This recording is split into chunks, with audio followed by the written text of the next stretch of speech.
to believe how time flies by.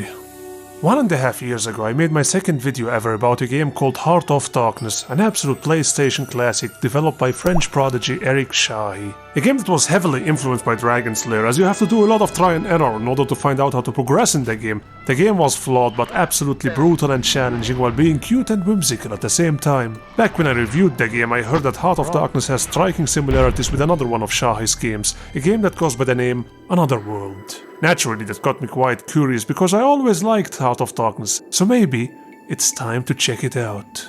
I'm Dr. Sledgehammer, by the way. On my last Steam sales buying spree, I managed to get myself a copy of the game for the low price of €2.49. Now, the game was released in 1992, so I'm not expecting very much from this game. However, I'm still rather curious to find out what this small piece of history feels like today. Now, without further ado, let's check it out. So, our main protagonist is a character simply described as the Professor. The Professor is a physicist who is currently conducting an experimental analysis for his research. I must say, I'm really digging the animation here. Nothing too fancy, but it does have character. And that computer screen strongly reminds me of the opening scene from Heart of Darkness.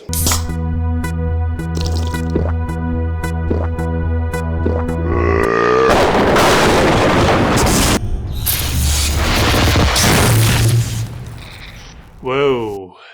Okay, seems like the game is already over, folks. Well, what can you say? I really like the vibes in this game and the graphics looked really nice. I think this game was really ahead of its time. I'm gonna have to give it a first ever 10 out of 10 on this channel. Okay, seems like I was a little bit hasty. Well, would you look at that? Hard to believe that this game came out in 1992. It looks absolutely gorgeous. And it gets even better. If I press this button right here, I get a graphical update from a version that was released in 2007, which is a nice touch added by Chahi. On a side note though, you are actually looking at one of the first official games to use actual 3D graphics made of polygons, making this game an absolute pioneer in the gaming industry. Well, let's explore this area a little bit. Goodness, just look at this environment. Fuck! Whoa, that went quick. Okay, let's try to jump over them. Fuck! When he jumps, he spreads his legs like he gets paid to fuck! Would love a shorter jump here. Oh, I can kick. I can just kick him. Okay, that's awkward.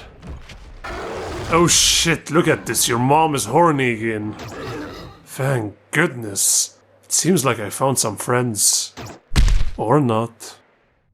So I got myself imprisoned together with my new muscular ally over here. We're getting along quite nicely. I decided to call him Charles. He's probably inbred as he looks strikingly similar to the guard over there. It seems like I can swing the cage they imprisoned me in back and forth.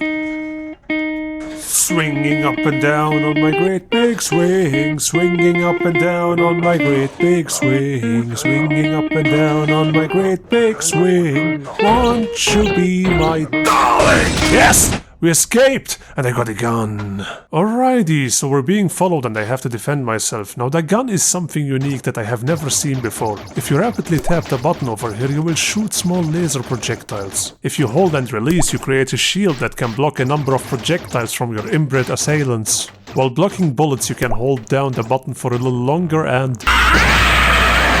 Okay, from here on out, Another World is basically one long game segment that is filled with death traps and puzzles that you have to overcome. You can complete this game in less than 30 minutes if you know what to do. If you don't, it's gonna take you a lot of try and error.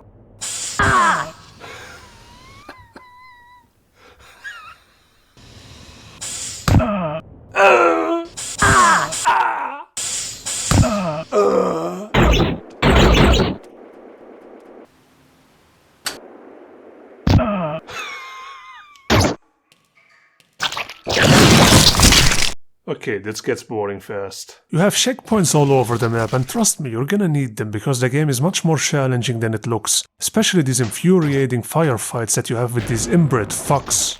A thing you have to be careful of is this segment right here. You need to empty this pool so you can access the decks above. So after a long and frustrating try and error phase, I managed to make it up without dying.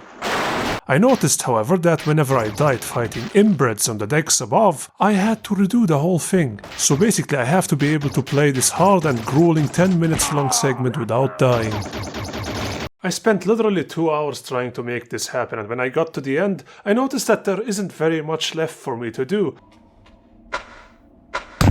So guess what I did wrong? So I discovered that one of the holes leads me to a lower level. Here I have to make it through deadly traps to reach a wall that I have to break so that the water from the pool above can flow into this room over here. This way the hole on the upper deck is filled up with water, allowing me to progress in the game. I can't really blame Chahi for this because the game wasn't built to give the player any hints. The game actually forces you, the player, to explore everything, so this one is on me. The beautiful thing about Another World is that the game doesn't tell you a story through character interactions and cutscenes. Instead you watch the story unfold around you, kinda like in a movie, leaving all the gaps you see in the story up to your imagination. This of course has the consequence that you get little to no hints on how to play the game.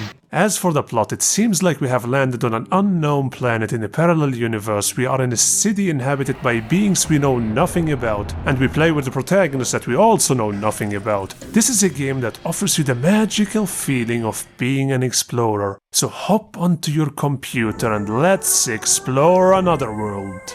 You know what, I'm gonna go ahead and say it. After all these years, I still think that this game holds up to today's standards. Heck, it looks much better than half the indie games being released nowadays, and it was mostly developed by one guy. It's hard to believe that this game was released in 1992. I'm gonna give this game a 9 out of 10. The game is damn near perfect and still worth a try today. And you know what's also worth a try today? The game actually has a sequel that was released in the Sega CD a couple of years later. I would love to try this game out one day. But as of right now, I was Dr. Sledgehammer, and I will see you guys in the next Sledgehammer review. Bye.